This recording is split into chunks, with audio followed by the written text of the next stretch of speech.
Oh, my beautiful Niger, my beautiful Niger. You know supposed to kill Abuja one by one. You know supposed to kill Enugu one by one. You know supposed to kill Calabar one by one. You know supposed to send nobody to a grave. Imagine saying that you where them do that 24 shots before you look back. Imagine saying that you with a 60 men stepping out your streets where them begin to the Pugat. So tell me, why did you become like this, my G? I want to know the truth so I can apologize for the things I did. Oh, I used to know peace, love. Hello, beautiful people of Plateau State, home of peace and tourism. Here we are today live at Elia Center Gold and Base, Jos City, on this special day being the 18th of April 2023 to participate in the Peace for Free lecture series for the North Central Geopolitical Zone in Nigeria with the theme Sustainable Peace Beyond Elections. Peace for Free is a civil society organization committed to encouraging peace for the national unity and development for the nation, Nigeria. I am Gopari Patience, reporting for DMI TV, Jos. Do you think that a peaceful atmosphere is required at this time to consolidate our democratic journey in Nigeria? I would say absolutely. With what is happening right now, you can see what's happening in Plateau State. You can see what's happening in Adamawa State that took place on Saturday, Sunday. I think it is high time we started telling people that after election, after all the gra-gra comes a calm, so that everybody will have an understanding that it can be your turn tomorrow. It can be your turn next tomorrow. Peace is key for all of us because we can't go out there, keep fighting and killing ourselves for politicians to say, we need peace in Nigeria, we need peace everywhere in the world. That's the best way to live a life. With peace, there is growth. With peace, there is harmony. There is a peaceful existence and all of that. So we need to encourage programs like this that has an undertone for peace that comes for free. You understand? We need to understand where peace can take us to, from where we are to where we want to go to. We need lectures like this, we need seminars like this because it will help to bring not just the youth but as well the our parents together, because this is an opportunity for we to know what is going on, for we to talk one-on-one, yes, about peace. The truth of the matter is this is timely. Peace for free, especially at this critical period in Nigeria, is very timely. That was why I decided to avail myself. Certainly, there's no other time where we require peace like this moment. We have gone through a lot, and it's time for us to reflect and try to bequeath legacies that will speak peace to the future. We don't need violence. We require peace for every sort of development. Very well. Peace is non-negotiable. Without peace, nothing can thrive. Democracy, business, name it, whatever you can name it. Without peace, nothing thrives. So peace is paramount. So we really need peace at this point in time. I'm here for the lectures on how we can have peace after the elections, how we can foster peace in our small communities to make sure that the violence does not erupt, because if there's violence, there won't be peace. Economy will not thrive. Already the economy is not even thriving. So for there to be crisis again, I believe it will just crumble. So the best way is to preach peace, teach peace, and then live in peace. Certainly, with what is happening on the ground now, what the country needs is peace.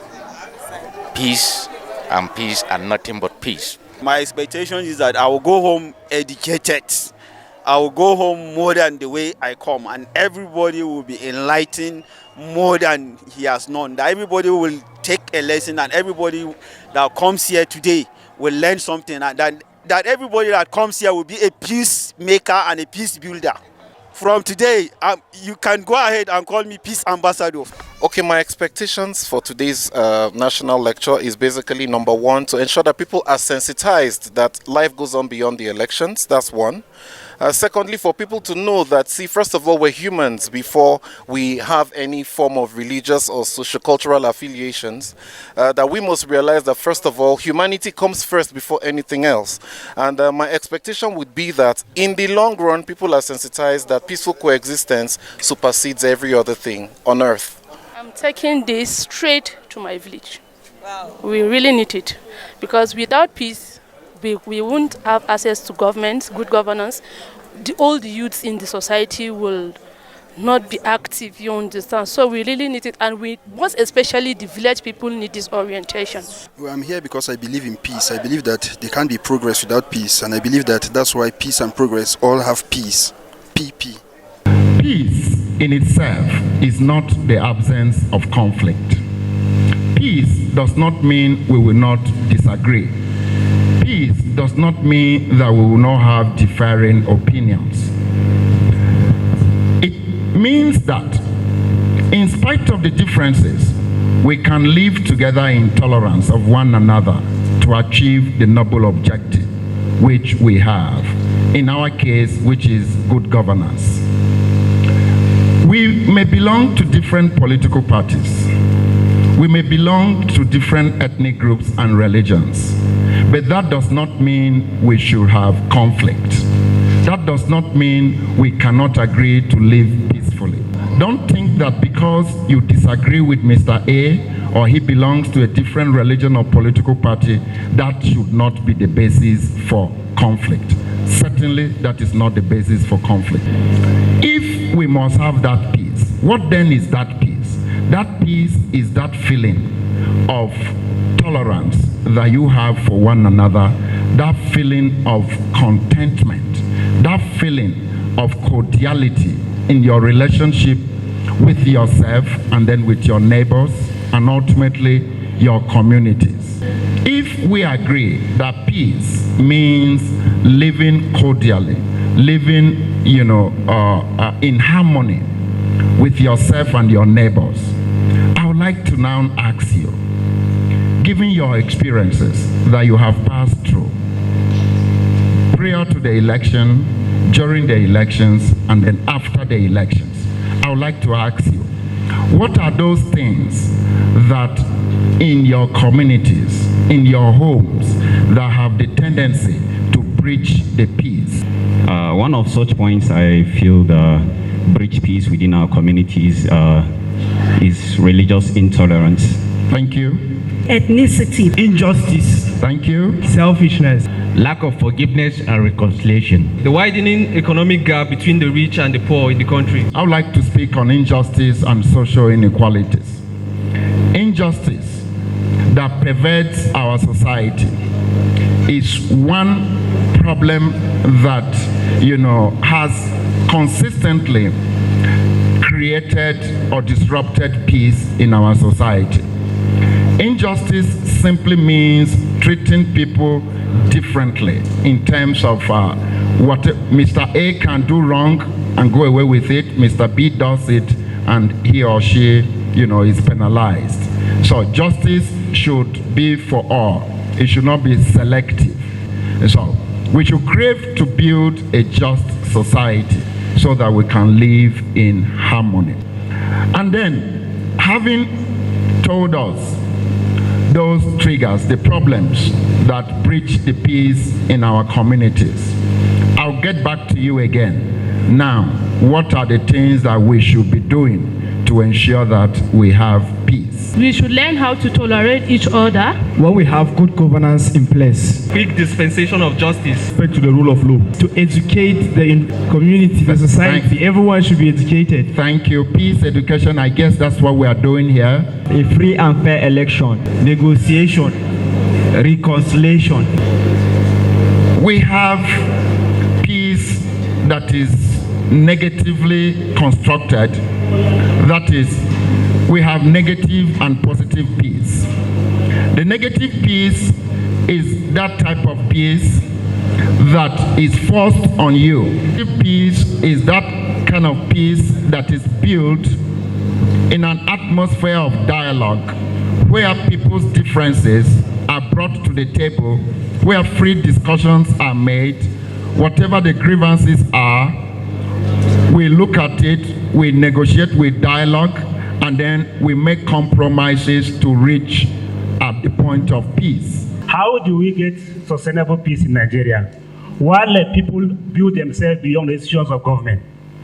When we have a country where people choose the laws they obey, how do we have peace in Nigeria? Part of what we do, or part of what I will encourage us to do, is to help build our institutions. We need strong institutions, not strong men. All right. So once we strengthen our institutions, and our institutions are devoid of any external influences, then we can have confidence and trust that these institutions will do that which they are supposed to do. During election, there's a lot of propaganda, character assassination, and defamation that has been going around. And now that the election is over, how can you fix that? If I have offended you with a social media post during the elections are over now, I could wake up to you and say, I'm sorry, brother, what I did was wrong and I apologize. That's the honorable thing to do, and that is what is recommended. You recommended it, and that is what I will ask you to do. Forgiveness and tolerance is the way to go. Sustainable peace beyond elections. Which, in your opinion, is better? Is it the military dictatorship where there are no elections, or the so-called presidential elections? The worst form of democracy is better than military dictatorship. And that is a fact. In military dictatorship, the freedom that we have gathered here to have this conversation may not have been possible. He said ours is a democracy that is growing. And I'm sure that you may have seen some level of growth from the elections we had in 1999, 2003, 2007, up to the point that we are now. You may have noticed progressive improvements. They may not have been without their own challenges, no doubt. They are human efforts, you know, so they may have come with challenges. But as we continue to evolve and strengthen our democracy with the supporting institutions like we are saying, then we will get to that point. Peace for Free is an initiative designed to talk to Nigerians about the need to maintain peace beyond elections. As a matter of fact, this platform started even before the elections. This platform preached to Nigerians to actually trust and believe in the system, go out there, collect their PVCs, and participate in the election. I would say what is happening now is totally a fallout from the elections, because we thought, even when we started, that okay, we are going to mobilize Nigerians to come out in their numbers and trust in the system. Well, within the election, especially after the presidential election, every Nigerian is aware of how people started reacting. People were displeased, and up to tomorrow they are still expressing their grievances and all that about it. And we also thought it wise that look at the mood of the nation. If we don't move in fast in our little way to try to talk to people on the need to approach the situation with utmost civility and trust in the process, up to tomorrow, I still believe, even though in some quarters people believe and things that the system has been messed up, I still believe that the judiciary is the last hope of the common man. And there is a limit to how far an oppressor can hold you down. There's an elastic limit to everything. The worst that anybody can do is to hold you to the best of his capacity. When he exhausts his own capacity, he will free you. Generally, I know that a number of people, more higher percentage of people, believe that INEC goofed, compromised, did this. In fact, recently, some youths even took to the street to protest against INEC and its leadership, the chairman and all that.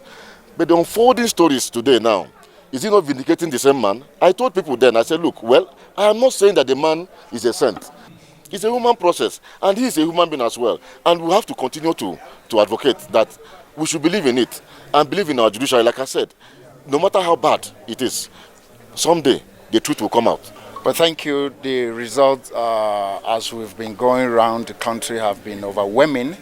The youths have bought into this, and our charge to them is to go forth and become ambassadors of peace in our communities and in our homes, and ultimately in our country. I would like to say that we have a common message that we are sharing with Nigerian youths. We are telling them that the elections have come and gone. Now is the time to allow those whom they have elected the opportunity to deliver on the promises made during the campaigns, and that this cannot be achieved without an atmosphere of peace. So we urge Nigerian youths and all Nigerians to embrace peace, to allow those whom they have elected the opportunity to deliver on the dividends of democracy.